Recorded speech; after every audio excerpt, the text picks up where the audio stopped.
Bienvenue dans un nouvel épisode Café Papote, le format plus spontané du podcast S'élever en même temps que son enfant. Moi, c'est Maude, coach spécialisée en parentalité bienveillante, mais surtout maman de 3 enfants. J'aide les parents à retrouver confiance en eux, à poser un cadre clair sans avoir besoin de crier et à retrouver une véritable harmonie en famille. Ensemble, on grandit avec nos enfants parce qu'on apprend autant qu'eux à leur côté. Dans les épisodes Café Papote, pas de script, juste mes réflexions, mon micro et toi. On parle parentalité, émotions, ratés du quotidien, prise de conscience et petites victoires, comme une discussion entre amis autour d'une bonne boisson chaude. Tu te sers une tasse ? C'est parti pour l'épisode du jour. Hey, salut! Je suis contente de te retrouver aujourd'hui pour un nouvel épisode. Un épisode à l'approche d'Halloween, on est au mois d'octobre 2025 et il y a à ce moment-là la K-pop Demon Hunters Mania. C'est ce dessin animé sorti sur Netflix qui a fait un énorme carton et qui cartonne toujours autant, voire même qui cartonne dans les cours de récré. Je ne sais pas si tu es confronté à ça, mais moi, mes enfants connaissaient déjà par cœur toutes les chansons sans avoir vu le dessin animé. On a remédié à ce manque. Et depuis, ils sont également accros. Je vais te parler du coup de ce phénomène qui est le K-pop Demon Hunters et le lien que je vois avec la parentalité. Parce que oui, je ne me transforme pas en critique un peu border sur les séries ou les dessins animés, c'est pas du tout l'objectif. Mais je trouve intéressant de partir de l'univers qui peut plaire à nos enfants, donc un moment qu'on veut partager avec eux, pour te partager un petit peu le lien que tu peux en tirer, que tu peux en voir avec ta parentalité, la façon d'accompagner ton enfant, d'ajuster ta posture en tant que parent. Et c'est ça qui m'intéresse moi, tu le sais très bien. Et je me suis dit que voilà, à l'approche d'Halloween, parler de ce dessin animé qui mentionne la chasse aux démons, ça peut être intéressant. Alors si tu ne connais pas, ou si comme moi, peut-être tu avais un a priori sur ce dessin animé en te disant « c'est des chasseuses de démons, il y a des démons ou autres, donc ça peut faire peur aux enfants », j'ai envie de te dire, c'est complètement faux finalement. Oui, effectivement, il y a des démons, mais ils font pas peur du tout. Limite, on les prendrait presque en pitié un petit peu. Donc, non, en fait, c'est pas du tout violent comme je pouvais l'imaginer. Alors, violent, bien sûr, oui, elles sont là pour chasser et tuer les démons. Donc, oui, il y a des armes, mais façon manga, si tu veux. Donc, vraiment, on est très, très loin de ce qui pourrait susciter des peurs, des cauchemars ou autre. Bref. L'objectif, il n'est pas là. L'objectif, c'est de te partager finalement le message que j'ai vu, moi, derrière, à travers ce dessin animé et comment on en a parlé après avec mes enfants. Bon, eux, ils ne retiennent que les chansons, soyons clairs. Mais bon, ça a quand même été la possibilité d'aborder certains sujets avec mes enfants et de les faire réfléchir. Bref. Peut-être que voilà, tu connais cette fameuse chanson Soda Pop, Briller, peut-être que ça te parle. Et quand je me suis un petit peu renseignée sur le pourquoi du comment ce dessin animé a été créé, quel est le message que les créateurs de ce dessin animé ont imaginé, finalement, j'ai découvert un angle que moi je n'avais pas perçu à travers du film et qui est effectivement intéressant, c'est l'angle de la métaphore du coming out, d'oser dire effectivement cette fameuse sortie de placard, quelle expression affreuse, mais pour dire de afficher clairement, de dire à ses proches, effectivement, les personnes qui nous attirent ou qui ne nous attirent pas d'ailleurs, c'est pas dans l'ordre classique de ce que l'on peut entendre ou autre. Donc finalement, ça aborde cette notion de cacher une partie de qui on est par la peur du rejet, jusqu'au moment où finalement, en fait, on n'en peut plus. Donc c'est un petit peu ce qui se passe. Je vais pas te spoiler sur ce dessin animé-là, mais a priori, de ce que j'ai lu, c'est l'angle qui a été envisagé par les créateurs de K-pop Demon Hunters. Ce que j'aime, parce que finalement, ce qui m'a bien plu dans ce dessin animé-là, c'est que ce qui se joue à travers ça, c'est le courage de se montrer tel que l'on est, et pas seulement dans l'image de ce qu'on veut paraître. Et c'est là où, moi, j'y ai vu un autre message. Alors, j'ai pas vu ce message du coming out, finalement, mais j'ai vu un autre message qui m'a percuté, et c'est ça que je veux te parler aujourd'hui. À un moment donné, une des héroïnes, la chanteuse principale, Remy, perd sa voix. Elle n'arrive plus à chanter ses notes si caractéristiques, si hautes qu'elle peut avoir. Et en fait, le fait qu'elle perde sa voix, c'est une sorte de symbole qui montre que cacher ses faiblesses, ses doutes, ce qu'elle est ou autre, ça devient trop lourd pour elle, qu'elle en perd sa puissance, qu'elle en perd finalement son identité, sa force, c'est sa voix. Et que finalement, on se rend compte que dans le film, dans le dessin animé, ce n'est pas quand elle paraît parfaite, quand elle paraît forte, qu'elle réussit les choses. Mais que c'est au contraire au moment où elle va commencer à oser avouer, oser dire, oser montrer qui elle est, montrer ses peurs et ses doutes.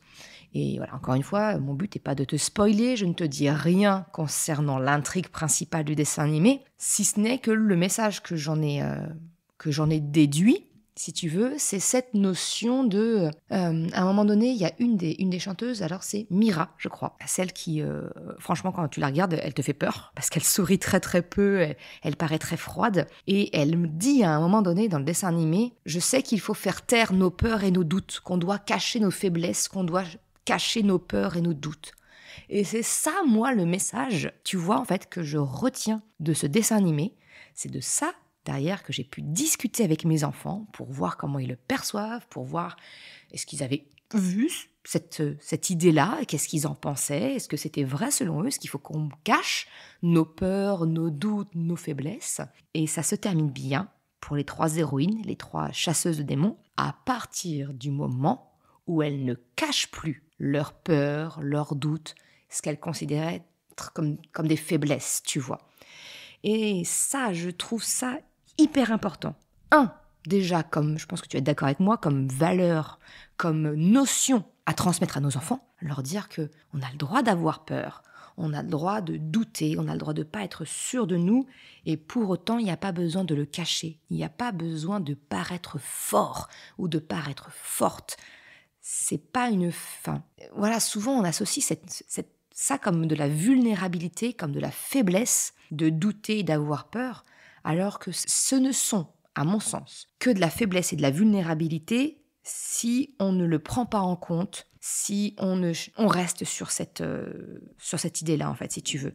Si on ne l'accueille pas, si on ne l'accepte pas. Pour moi, nos peurs, nos doutes sont des forces à partir du moment où on les accepte, où elles font partie de notre tout. Et c'est là où je vais rejoindre finalement un petit peu l'interprétation. Ce que les créateurs du dessin animé ont voulu faire passer comme message, c'est que finalement, on montre toujours aux autres une version belle, une version lisse, une version forte, mais qui ne représente pas la totalité de la personnalité que nous sommes.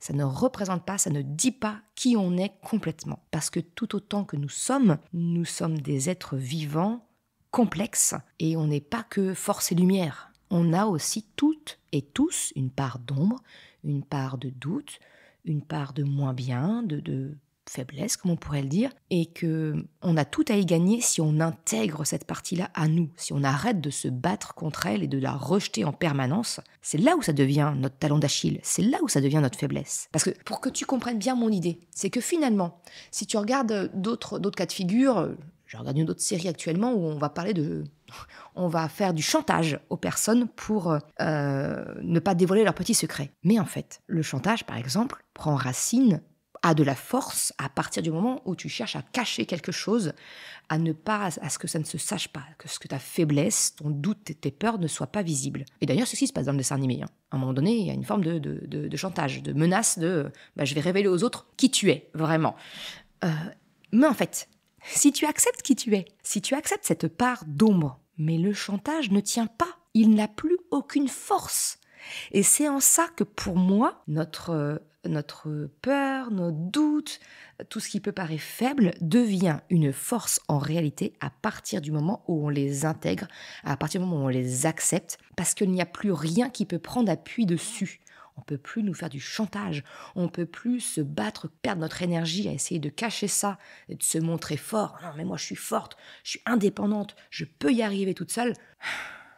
Lâche-toi la grappe, tu perds une énergie dingue à essayer de te paraître plus que tu ne l'es, juste pour compenser quelque chose que tu cherches à cacher. Et là, je vais arriver à la partie développement personnel du podcast. Tu sais très bien que mon but pour moi, c'est de t'élever en même temps que ton enfant, c'est-à-dire, je crois que la parentalité est un point de départ ou un accélérateur de notre développement personnel parce que ça nous fait réfléchir.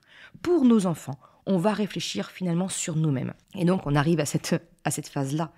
C'est que cette fameuse phrase « je dois être forte », je ne dois pas montrer, je dois cacher, qui est donc le message que moi j'ai perçu dans ce dessin animé, c'est ce qu'on appelle un message contraignant. En développement personnel, il y a 5 types de messages contraignants, dont le message qui est « sois forte » ou, au masculin, « sois fort ». C'est ce message contraignant qui finalement nous pousse à cacher cette faiblesse, cette vulnérabilité, à ne pas montrer ce qu'on considère comme une faiblesse. Et en fait, c'est un message contraignant parce que, objectivement, à la base, c'est un message positif. C'est-à-dire que c'est une petite voix intérieure qui va nous pousser à nous dépasser, à faire des efforts, à prendre sur soi, qui va quelque part travailler un peu notre résilience, tu vois, notre capacité à se relever d'une épreuve, à nous relever de quelque chose qui est difficile. Mais le propre d'un message contraignant, c'est qu'il est poussé dans un tel extrême qu'il en devient contraignant, qu'il en devient limitant, qu'il en devient nocif. Et c'est là où, finalement, tu vois, et c'est tout ce dont je te partage tout le temps, tout est une question de juste milieu, tout est une question d'équilibre. Donc, bien sûr, le message d'être forte, indépendante par soi-même, c'est une qualité, mais quand tu le pousses à l'extrême, je dois être forte, je ne dois pas montrer à mon enfant je vais prendre un exemple bête, mais que notre situation financière me préoccupe, c'est des problèmes d'adulte, je vais le protéger de ça, donc je dois me montrer forte, je ne dois pas lui montrer. En fait, c'est pas authentique déjà. Tu vas tromper personne parce que dans la communication, le langage verbal ne représente que 20%. Les 80 autres % de la communication sont dans le langage non verbal. Ça veut dire quoi ? Ça veut dire dans toutes tes mimiques de ton visage, dans ta posture, dans ta façon d'être, dans comment tu vas réagir. Pas dans les mots que tu utilises, mais dans tout le reste. Et ça, on est tous câblés, on le perçoit finalement, tu vois. Et nos enfants, ils font pas exception. Donc quand il y a un truc qui nous chiffonne, ils le voient bien. Même si on dit non, t'inquiète, ouais, ça va. Je t'ai fait cet épisode, je te remettrai le lien en description si ça t'intéresse. Je ne me souviens plus du numéro de l'épisode, mais c'est le piège finalement où on répond à notre enfant oui, ça va, alors qu'en réalité ça va pas du tout. Là, on veut se montrer fort. Ça, tu vois, encore une fois, c'est ce foutu message contraignant qui vient se révéler. Et l'idée, c'est vraiment tu te comprends, c'est un curseur. Donc l'idée, c'est d'assouplir ce message contraignant, lui redonner un peu de liberté pour que ça reste quelque chose de positif, sans que ça devienne quelque chose de toxique et de contraignant pour nous. Trouver le juste milieu. Alors ça, c'est pas en un épisode de podcast, tu te doutes bien que je vais pouvoir te donner les clés.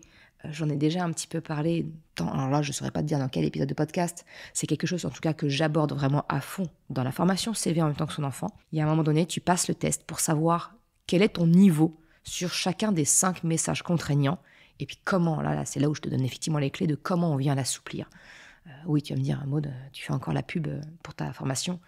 Oui, il y a un moment donné, effectivement, je ne vis pas d'amour et d'eau fraîche. Et puis surtout, je peux pas donner... ça, c'est pas qu'en une leçon de 30 minutes dans la formation, tu vois. Je vais beaucoup plus loin. Donc, ça demande plus de temps aussi, chose que je ne peux pas faire sur ce podcast. Mais en tout cas, mon but aujourd'hui, c'était de te partager le message que je voyais à travers ce dessin animé qui plaît énormément aux enfants, qui en tant qu'adulte n'est franchement pas désagréable à regarder, et qui peut être un bon moyen d'enclencher une discussion avec ton enfant, qui peut être un bon moyen pour toi de te questionner effectivement par rapport à ce fameux message contraignant.